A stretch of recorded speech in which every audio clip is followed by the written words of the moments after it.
Well, here we are, episode number 1. Wow, interesting. We're starting a podcast. I'm Aaron Michael. And I'm Dr. Sayeda Desley. And yes, I am just pretty excited to be doing this because it's been a long time coming since we first started to speak about just about sex and relationships in general. And then later, and starting to have people saying, the two of you should just do your own show because we normally wait to get invited on or Exactly. get to talk for somebody else. But here we are, now get to do our own thing. Well, he's kind of downplaying the excitement because it actually is. We're really, really thrilled to be here. I know for sure I am. I have a lot of enthusiasm. And, Feel it. And I've been in this industry a very long time, more than 2 decades. And the thing that I was searching for, I wasn't finding. So I've done a lot in Eastern sexual philosophies and a deep look at Taoist lineages, tantric lineages, kind of alternative sexual paths, as well as full-on studies, medical research, working with gynecologists. I've looked at full spectrum at everything. And I feel like the frameworks that are available, everyone's kind of talking within that framework.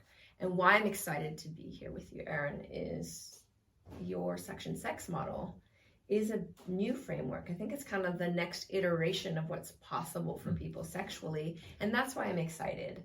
I really feel that sexual liberation had one moment back in the 60s, 70s, and then it kind of went down. And now we're ready. I think people are ready for something else, but not just the wild parties. They're wanting connection. They're wanting depth. They're wanting real pleasure, not just acting out pleasure.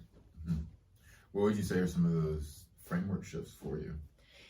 Well, the ones that stood out most to you? Yeah, I think what's really interesting about the Section Sex framework is the intelligence of the actual bodies coming together, and how through practice, maybe initially it doesn't happen that much, the development of how the genitals speak and understand and work together to create this section experience, and then what comes from the section itself, because it feels like it opens doorways that friction sex just doesn't speak to. I find it interesting that you said it, because for myself, one of the things that I really wanted was just to be able to pass along very practical information that people could start to apply into their sex lives and not have to have it come from some either religious field, or that it has to be this huge sort of spiritual practice, and at the same time that it could develop into that if a person wants it to be such a thing, but that was more to just allow people to have the experiences and then allow that sort of journey to take itself where it's at.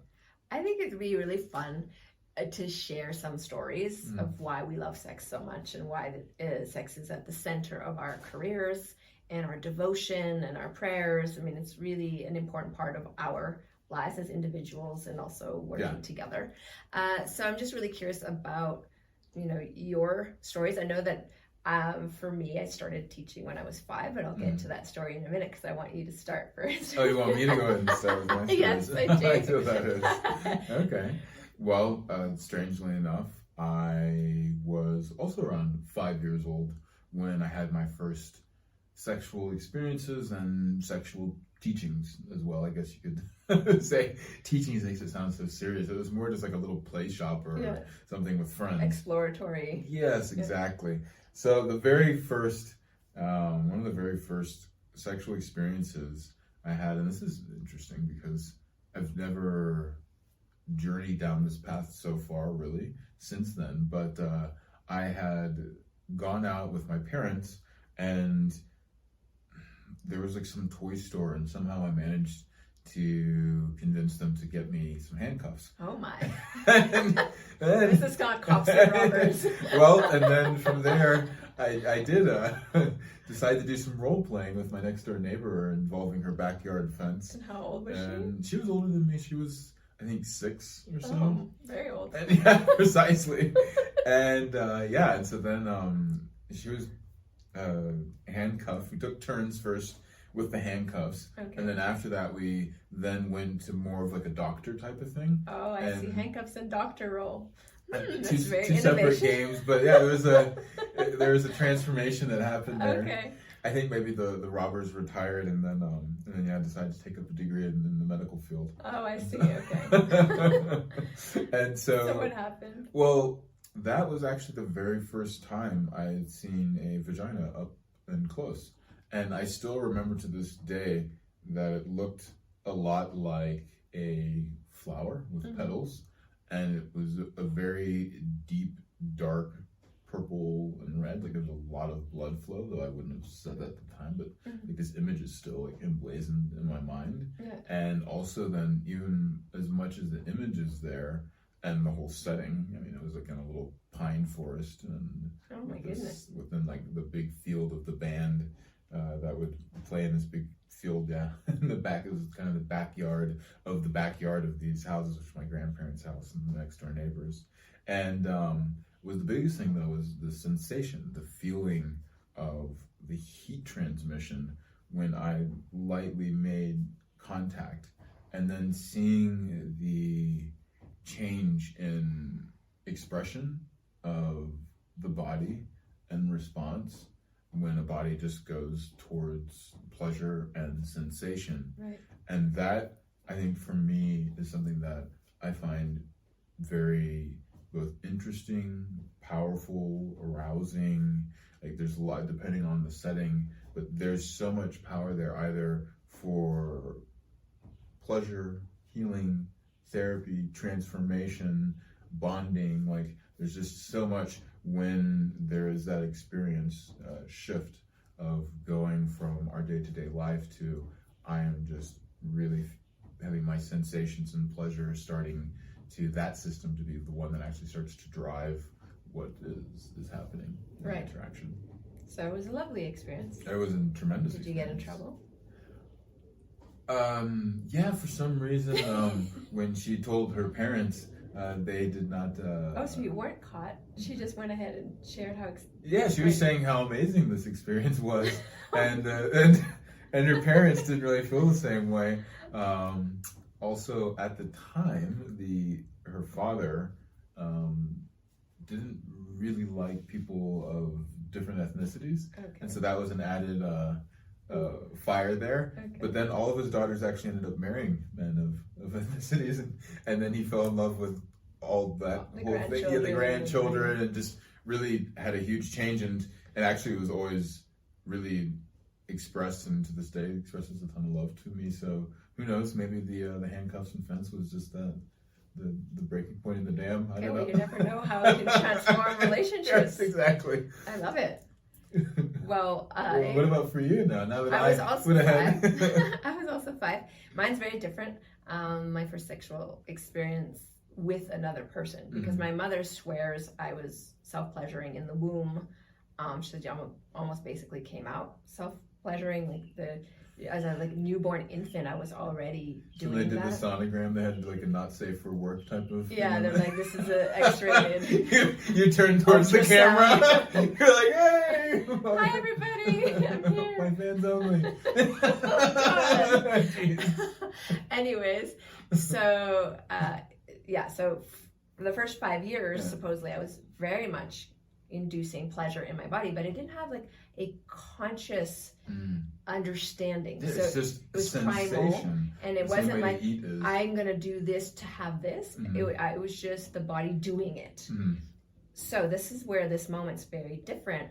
Was when I was 5, a boy more than twice my age. He was 11. But was this? Wait, was this at this point though? Didn't you also have like a very like you love to like be in front of a camera, and the second a camera would come around, like clothes would come off, and you just always wanted to be, or is that? Oh my that- god. Okay, yeah, so you're revealing a lot about my life here. Yeah, supposedly at that age, whenever a camera would come out, I would rip all my clothes off and pose. Well, I mentioned it though because I think it's actually really fascinating, because this is like this sex positivism that happens, and I mean, what was your parents' reaction when you did that? Did they like say that's wrong and shame Nope. you, I or? don't know. There's plenty of nudes. But this is what I mean though. Yeah. I think it actually develops a different relationship to the body, especially at such a young age to have that kind of parental support. Well, we're French Canadian, and so French Canadians for a long time have had a battle with the church and. Because they always took their clothes off in front of cameras? Or? No. Oh, okay. But the church kind of ruled French Canada Yes. for many hundreds of years. And by the time my parents were kids, they were going to. My dad learned from priests, my mother learned from nuns. So school was also a religious thing. That's a pretty classic scenario. Then they were not to be expressing themselves. Plus, you understand that they were hippies. Like when they were teenagers, it was the 60s. Okay. So by the time they had me, when did the they sex have revolution? you young, or Yeah, they had me very young. were they still teenagers? Or? No, they had me. They were 22 when I was born. Okay, and it was the high school then for the Catholic. Yeah, all so the way until you did college or whatever. Anyways, because of that religious thing, and they had to go to church all the time. And if you don't, the community would shame you. So when they got together, they discussed, because they had such a beautiful sex life together. It was really profound for both of them. And they discussed if they ever do have kids, they weren't going to indoctrinate them in any kind of religion. The child could choose for themselves, but they weren't going to do it. And they certainly wanted sexuality to be natural. So my parents just wanted naturalness. So they were confronted by my sexuality because I was always self-pleasuring. They'd have friends over for dinner and I would just start self-pleasuring in front of a group of adults, and or my mom was, pushing the cart down the grocery aisle and people would stare and she'd look down and I'd be busy self-pleasuring sitting in the front of the cart. So it was just happening. I just was enjoying it everywhere. I just had no idea it wasn't okay. So she had to, by the time I was 3, I think I started learning boundaries and go to your room, don't let other adults touch you. So all of that was set up. So by the time I was 5, I already understood quite a lot around touching myself was meant to be for me and adults shouldn't do it. So this was an unusual experience because it was a sleepover and there was a whole slew of kids, all different ages. I don't know why, but the basement is where they put the kids, and they just put a whole bunch of mattresses on the floor. And I was supposedly wearing a nightgown with no panties, and I was jumping around and I guess exposing my genitals as I was excitedly jumping. And this 11-year-old boy had seen that. So he had positioned himself, I guess, because I was innocent, I didn't understand any of this, positioned himself to be next to me. So when the lights went out, he actually cupped my vulva. You teach that actually as a technique, it's kind of cool. But he cupped my vulva and he didn't do anything else. He just cupped it. But I was lying on my belly. And so the pressure of the palm of his hand up against my clitoris was so extraordinary, the sensation. I played with my clitoris for 5 years, but something different happened when an external person was touching. He wasn't stimulating it. Like I said, it was just pressure. But when he took his hand away, I grabbed it and I put it back. Okay. Because I was like, what is that? That is amazing. And that was the extent of my sexual experience. I didn't see his genitals. I didn't touch him. There was no poking into any orifices. But did you start to kind of learn to grind into his I was already kind of pleasuring myself that way, but it was the cognitive relationship with pleasure that happened in that moment. And so from there, I went on a mission. And I was like, everyone needs to know about this. And I literally started to share with my circles of girlfriends, other 5-year-olds, about this spot. And I distinctly remember another basement moment, all my little girlfriends, and showing them on my body, you need to touch this place. It's amazing. And they were exploring their bodies. And were you showing them how you did it on your stomach as well? No, I was sitting up and just kind of showing on the vulva, where I was pushing and how good it felt. Do you remember how the girls were? Everyone was just curious. They were trying it out, and there was no. I don't recall any weirdness. What I do recall is the horrible sensation, and that ran through the entire space when the teenage sister came in and caught us, and she saw that I was the culprit. Because you have to understand, I'm a French Canadian. At the time, I had golden blonde hair and definitely white skin, doing something sexual, and these are all First Nation children. So I'm the outsider. I'm the evil one already just by the color of my skin. So this whole thing triggered her, and probably she was already being sexually abused because there's so much of that. So seeing a sexual scene with innocent children was probably upsetting with her. So she grabbed me by my hair, literally dragged me up the stairs, and then threw me off her porch, screaming at me that it was the devil's spawn. It was disgusting, that I'd never see my friends again. And I remember kind of flying through the air going, I don't think she knows about the spot, because if she did, she wouldn't be so angry. Like, that's literally my mindset. Now, what's interesting about my story and your story is they say around the age between 5 and 7, if you observe children and what they predominantly enjoy and do, it's usually going to be an indication of their life's work. Like, right? So I think it's interesting that you have a fascination with vulvas, and you think they're beautiful, and you notice energy, and you kind of, all of that first impression. For you weren't there to take something, you were there to be with this person. For me, I was also I'm all about pleasure and arousal, but also I want everyone to know about it, because it's so extraordinary that our bodies can generate pretty much unlimited levels of ecstasy and bliss. And the more I've progressed in my life, the more that has become true, that we are now, this is at the height of our career, it's at the height of our research, it's at the height of our writing and our speaking and teaching bespoke clients. And so it's just, what do you think? It's pretty cool. Well, yeah, I mean, and you're just talking about this thing about what we like to do when we're young, coming to career, and thinking that, my university counselor never once mentioned being like a sex, intimacy, and relationship coach. Those funny tests you do in high school to see what career you should do? Gosh, yes. Accounting or some kind of mathematics science thing was what I was going to be doing. All right, we'll let you handle that side of the podcast then, in the business. No, not at all. But it was just weird, because it's those tests don't take into account our hearts, what we love, the things we're called towards. So being here with you is just such an honor, really, honestly, and to be co-creating and speaking. And listen, we are planning to have a graphic portion of the podcast. So well, this is inspired, actually. Yes, this is our intro.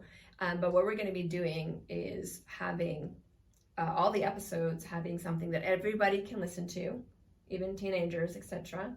But then we're going to have an OnlyFans version of where the whole podcast will be. And the second half is going to be a lot more graphic, where we might show on a model how to finger. We might share really graphic stories. I don't know what else we're going to do, but we're wanting to be explicit in our sex education. But we also understand a lot of the platforms don't allow for that.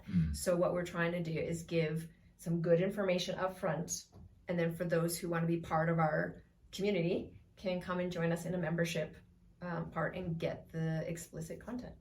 Well, I did find the Lacey and Flynn show inspiring. Yes, what did you like about it? Well, I thought that they had conversations around a lot of things that people don't talk, either that's going on during or before sex. I think I also liked seeing the development in their relationship. Okay. In terms of surrender and taking more domination isn't the right word, but taking more of a leadership place, as their roles sort of shifted and grew over time, and then also I like that they added a live component of they did have sex yeah. on the show. Yeah, it was really I think we need to normalize sex and take it out of the porn. Actually, it's something I want to talk about here in this intro, because your perspective is so good on that. But take it out of the porn, and also take it out of dirty, filthy, bad, wrong, all of that, and just normalize it. Everyone's having sex. We want people to have better sex. That's essentially why we're doing this. Even maybe magnificent or extraordinary sex would be quite lovely. But talk for a second about, I love your perspective on porn, and that it's not normally, the perspective of porn isn't a pleasure-based one, a sensation-based one. Can you speak to that? Well, so porn is probably one of the largest educators on what to do for sex. We have our kind of formal education with school or with culture that tells us what not to do. Medicine tells us kind of what to avoid and what happens if you have sex and don't wear protection. Yes. And but porn though is the one that kind of shows us, you know, for good or for bad, what the actual happens. embodiment of Yes. it looks like and Yes. what's hot and what's not. The other type we kind of maybe see are in normal movies, and then that kind of ranges between like being taken very quickly or just being like everything like really super slow and like, you know, with candles and Well, there's one movie sex scene that was hot. oh yeah, There's not many. what was it? Well, actually, I think two, at least for me, too. What were these ones? The one from 300, where the king Okay, Leonidas yes, takes yes. this woman, because it's slow, but it's intense. And Isn't she kind of taking him where she's on top? they all of it, they do Okay. it all, but it's the way it was filmed. Mm. There's only flashes, Yes. and there's facial expression, there's connection, there's intensity, versus the rape scene later, which is really not Horrific. very beautiful. But that scene that touched me for the first time in any movie, I was like, oh, I want that kind of hot sex. Mm. And then the other was in Samsara, when the monk loses his virginity. Oh, okay. And it's so innocent, and they're lying on the earth, so it's like earthy, and they're just, you know, one licks one nipple and the other licks the other nipple. It's just really sweet. There's a sweetness to it and a sensuality to it that I really appreciated. And so that part of sex is really missing for me in porn. I miss the feeling of people actually wanting each other and feeling connected with each other and being sensual. A lot of times, at least for me as a woman, the male perspective, it's exciting for a few seconds. I'm like, ooh, that's hot. But then I kind of flatline very quickly, and then I get disinterested. Whereas porn that was shot for women tends to hold my attention a little bit longer. Well, that's the thing I've noticed with even porn for women, or a lot of times in the movies, like if they're catching a sex scene and they do it well, it's a lot to do with having like the kind of correct setting and giving you this sort of feel of it. But even then though, when it comes to how the bodies actually match or come together, it's normally either just like some movement under a sheet so you don't really see what's happening, or it really is still this The friction kind of like Yeah. friction bang bang. I do think that you will see some scenes where people are like rocking hips and getting a little bit, but I think that could actually go much deeper and further. And so what happens then, and I think what you were referring to earlier, is in porn or in all these movies, the people that are having the sexual experience are doing it for the camera. Yes. And it is to be absorbed. It's made to be observed Yes. from the outside. Yes. And so then a lot of people, Entertainment.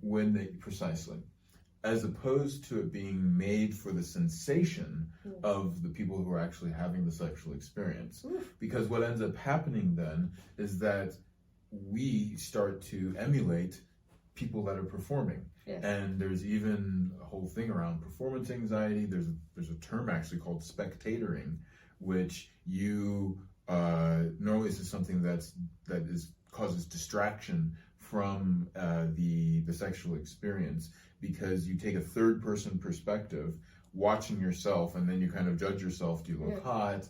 You know, how you're moving, Yes. what do you smell like, you know, all these different things, but it's always from that outside. And these are the big sexual problems that especially the women I coach are having. Exactly. They're not enjoying sex because they're too paranoid. Like, do I smell good, look good? Does he like my tummy? Are my stretch marks a problem? You know, there's like a million things. Are my boobs big enough, small enough? Everything you can imagine, rather than being in the actual act of pleasure. Yes. And a lot of times then you have from the other side too, it's like, oh, make this person come. Is it going to last long enough? Like, you know, or just not even thinking about the other person and just going into like, I just want to like reach this one goal, which is either yourself or the other person coming. And what ends up missing is actually taking the time to bring in a sensorial guide for having sex. Yes. In other words, that you start to feel sensation in your body, feel sensation and how the other person's feeling sensation in their body, and then allow the bodies to move in a way that generates more sensation, more pleasure, more connection. And as opposed to just having this friction-based type of penetrative act, there is a huge amount of things that can happen when you start to think about, okay, well, what about creating mental arousal? What about the space between you before you even touch? What happens when you do have that first light contact and everything is hypersensitive? What do you do when you encounter parts that have tension, pain? Maybe it's not even a physical thing, but what about like different emotions that might come up, anxiety, shame, and Yes. and then how does this all start to transform or just unfold into pleasure, Yes. into the kind of erotic edges that we're yet still wanting to explore, and we're finding, access into our fantasies, and then allowing that to unfold and actually thinking about what happens then if we think of sexual maturation, not just, oh, okay, well, now you can become pregnant or get somebody pregnant and now you're quote unquote mature, you have pubes or whatever the standard is. It's like, oh, well, what about sexual maturation in terms of how comfortable or familiar you've become with your own sexual system? How well are you able to dance with another person's sexual system? And how are you able to navigate all of the different things that can happen within that, both the difficulties of relating as well as the absolute benefits of it as well? So that's why I'm excited about this podcast. I really, really am. I think that we are going to explore the problems. We're going to explore some of the top Google searches as well, like just typical things that people really want to know. We'll talk about them, but then we're going to go a lot further than the information that's given. So that's exciting. When you were describing all that, I was like, well, it's also the compatibility of genitals and body is almost every body is compatible when it comes to suction sex, whereas friction sex emphasizes a certain tightness of vagina, a certain size of.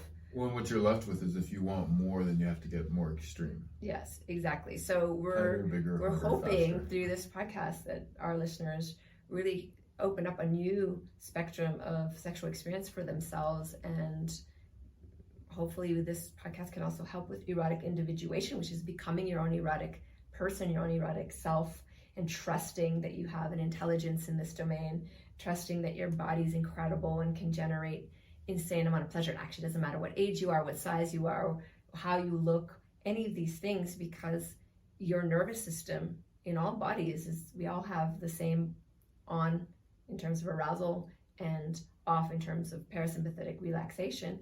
And how do we play with these arousal and relaxation is going to be a lot of, I think, what we're going to explore. Yeah, and then we'll go into, what are the typical emotions that come up? What are the psychologies that come out? Like, how does it condition us towards or away from things? What's the influence that it has in the kind of relational structures then that we end up creating? And then we're going to be daring, because we're going to share some personal stories. And the reason I am, for the first time in my career, willing to do that is I feel people through stories can learn and grow. And I've done so much in this arena. Why not share? And I've had very difficult challenges in the arena of sexuality, and then I've overcome them, and it's become like points of power for me. So hoping to share real stories, maybe not just of myself personally, but also of clients. I wouldn't name names, but just there's been some amazing breakthroughs. So that's super exciting. Keeping it really real. We want to also keep it usable. The more explicit stuff, obviously, we might even go into pleasure states while recording in order to share like what's happening in those states. I get really excited because this is something that also that we've mentioned, and I think a big part of why we're doing this and starting here and having a conversation is because having conversation, having communication is some of the first steps to actually getting an education on something. And normally the only kind of conversation that we have is either like the jokes, or it's the porn, or again, our education is very functional, something that I refer to a lot. And by that, I mean that it's about, you know, the functionality of sex, meaning can you get pregnant? Can you get an erection, which isn't just for men, by the way, or people with a penis. It's also for anyone that has erectile tissue.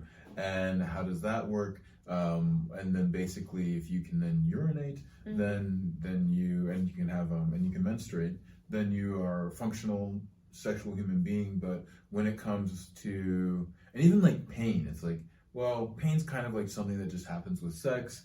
Maybe we can kind of minimize it, but as long as you're not having pain, then you know you're doing all right with sex. But there's nothing around. And that sex pleasure. is it's for a particular age group. Yes. A particular fitness level, meaning good sex, sexy sex. So we want to only have a certain kind of emotions that come up. Exactly. We're also going to talk about things like overly romanticizing experiences, how to actually keep passion really going in long-term dedicated connections. Or if you're using it to actually avoid connection. Yes, how to actually play, like if you want to invite other people into your partnership for fun or even long-term relating, we'll definitely explore all of those things. So, well, I think that's kind of one of our big why when it comes to, and really when bringing together this whole thing as a methodology, it's come from my personal experiences, and then also the biggest learnings have also come from seeing the range of personal experiences from clients, and then seeing how this works in just in a very diverse pool. And ultimately, what is being done is bringing back playfulness, bringing back curiosity, exploration, and beauty and art to sexual relating with or without penetration.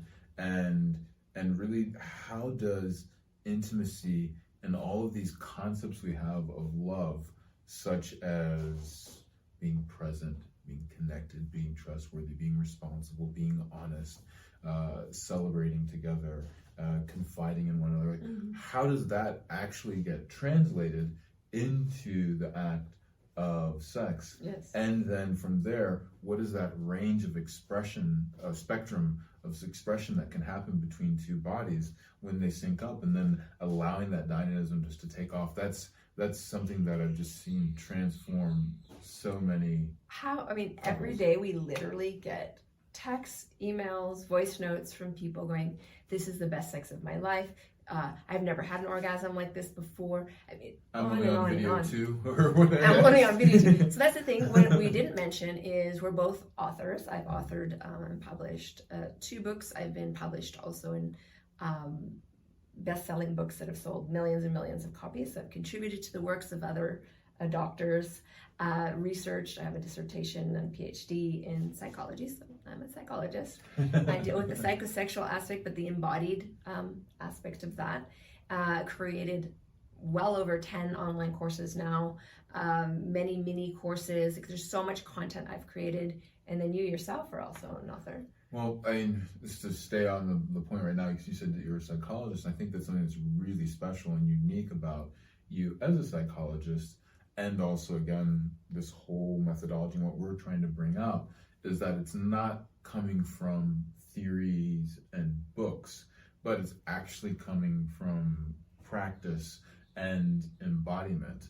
And so when was it you that you'd gone to a conference and you'd asked yes, that's the different psychologists? It was ASEX, so it's basically like the highest conference on sexuality that's available in North America. So, and you said like it's all doctors and researchers and practitioners. And was it you asked the last time they had sex or the last time they had an orgasm? No. So I was teaching with a gynecologist, and we were really looking at that. One was a talk on menopause and all of that. But before I wanted to go into that, I was also revealing my 5 levels of erotic evolution. So the stages that we go through in life. And they were writing notes like crazy, and I could tell like these guys are going to use that, but it's not that useful if you're not embodied. So I said, can I see a show of hands of like who had sex today? And there was no hands that went up, which is okay. You're at a conference, you're trying to get to things, you're rushing out of bed, blah blah. Although I had given myself an orgasm that morning, so I was like, you included sex with yourself. Yes, of course. And then I was like, okay, who's had sex in the last week? No hands. I'm like, oh, no one's self-pleasured? No hands. Okay. In the last month, okay, only a few hands went up. So I said, how do you explain that you are prescribing to your clients and patients to have regular sex and self-pleasuring, and you yourself don't do it? They cannot, your limbic resonance is so off, they're not going to do the homework. They're not, it has no imprint. And I was horrified. I was actually horrified that in my industry, in my field, we're much more willing to regurgitate old, as I said, frameworks, and regurgitate maybe some political agendas and all of this stuff, but nobody's discussing the actual embodied experience of sexuality and coming from that place, which everything I teach, everything I've ever written, everything is because it comes from direct experience. I don't like to talk about it if I don't have a direct experience. So if I don't have a direct experience, I will say that. I'll be very honest. I don't know. I've heard this from clients. I guess in some of these episodes we can even talk about the different things that we've explored, because we are going to be and are recommending them out to clients. Yes. Everything from stem cells to and beyond. Peptides. Yeah, so I want to go back because I was talking about that we're very prolific in our field. So you've also authored a book and created some online courses.